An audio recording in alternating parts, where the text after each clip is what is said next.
Aku tuh tertarik ini masalah terkait itu juga masalah masalah misalnya gambaran utopis tadi, utopis secara Islam itu seperti Utopis apa? syariah ya? Iya, utopis Iya. syariah nih yang Ustadz Felix Iya. Heeh. punya impikan gitu, Mhm. yang Ustadz Felix impikan.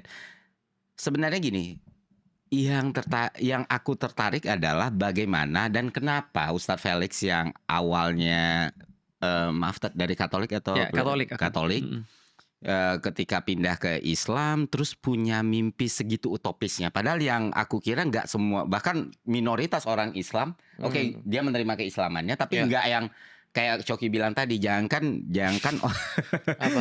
jangankan orang yang beragama lain atau orang yang tidak beragama, Nggak, orang ya. Islam sendiri pun aku yakin deep inside nggak semuanya yang setuju kalau Jadi syariat. Iya, Iya, jadi syariat. pastinya. Gue lebih pengen tinggal di negara republik atau segala macam. Ya. Tapi apa yang ngedrive Ustadz Felix tiba-tiba, bukan tiba-tiba juga Iya. dalam prosesnya Mungkin secara tuh, prosesnya, Iya. titik baliknya. titik baliknya itu atau- kayaknya ini deh bentuk paling idealnya itu. Believe it or not, aku ketika baru masuk Islam, aku langsung tertarik pada ide ini. Oh, justru oke. jadi awal ya, jadi Betul. triggernya ya. Oh. Jadi aku sempat ateis, dan mungkin aku udah pernah banyak cerita ya dengan orang-orang ataupun di podcast yang lain. Dan ketika aku ateis itu ada satu hal yang paling aku nggak suka dengan agama, yaitu adalah agama itu kayak cuma religi doang, dan akhirnya membuat orang tuh jadi males. Artinya menurutku ya, aku nggak pernah lihat ada orang beragama dan dia produktif. Oke. Mohon maaf aja pada saat itu ya. Ya. Aku nggak pernah ngeliat ada orang yang semakin beragama lantas dia semakin menguasai tentang kehidupan. Itu aku nggak pernah lihat. Artinya zaman sekarang juga sama sih. Aku juga sedikit melihat yang kayak gitu ya.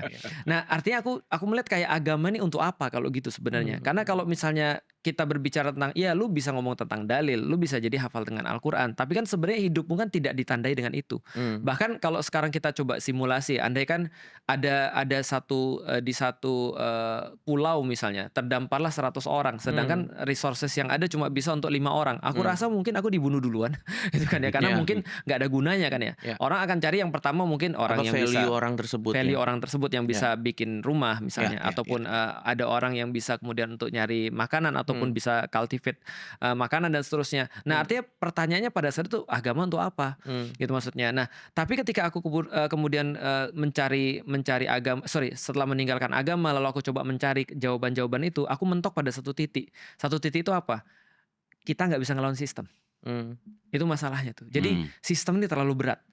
Artinya kalau misalnya, jadi gini ya contohnya misalnya, aku mau jadi orang jujur. Atau aku mau jadi orang yang membantu orang lebih baik misalnya. Aku mau membantu orang, aku dari dulu senang bantu orang. Ketika ada orang yang putus sekolah, aku merasa iba. Meskipun aku nggak bisa bantu dia secara langsung, minimal aku akan hibur dia. Atau ketika aku ngelihat ada orang nggak bisa makan, aku tuh sedih ketika ada orang nggak bisa makan. Tapi aku tahu ketika aku berpikir terus-menerus, sampai pada satu titik kita itu tidak akan pernah bisa melakukan apa-apa karena kita selalu kalah melawan dengan sistem. Artinya kalau aku nolong orang satu persatu, sistem menciptakan orang-orang miskin dan orang-orang susah dan orang-orang bodoh secara kemudian masif dan kemudian sistematis dan teratur. Sehingga kita tidak akan bisa menolong semua orang pada akhirnya. Kita nggak akan pernah bisa jadi orang baik, atau kita nggak akan bisa pernah menyelesaikan seluruh permasalahan ini. Nah, ketika aku tahu permasalahan itu ada pada sistem, berarti aku harus punya senjata yang sekaliber itu. Oke. Gitu maksudnya. Nah, ketika harus punya sesuatu yang bisa merombak sistemnya. Dikomparasikan dengan betul. sistem ya. Dikomparasikan. Maka ketika aku komparasikan, berarti setidaknya ya yang secara teoritis yang bisa menjadi lawan imbang sistem yang sekarang. Ya kalau nggak sosialis ya berarti kan Islam. Oke. Iya nggak sih? Ya kan nggak ada pilihan lain kan selain itu kan ya. Kita mau pakai sistem apa lagi? Mau pakai sistem hybrid kan nggak ada waktu itu. Betul. Nah, karena waktu itu kemudian aku ditawarkan pada dua pilihan itu, akhirnya aku melihat adanya lawan yang imbang itu pada Islam. Waktu itu sudah beragama tapi Belum. belum. Justru lebih tertarik ideologikalnya dulu, politikalnya dulu, baru daripada religi. ritual. Oke. Ritual segala macamnya menyusul ya pada saat Aku itu. bahkan nggak suka dengan ritual. Jadi waktu itu aku ingat banget percakapanku pertama dengan temanku namanya Samsul.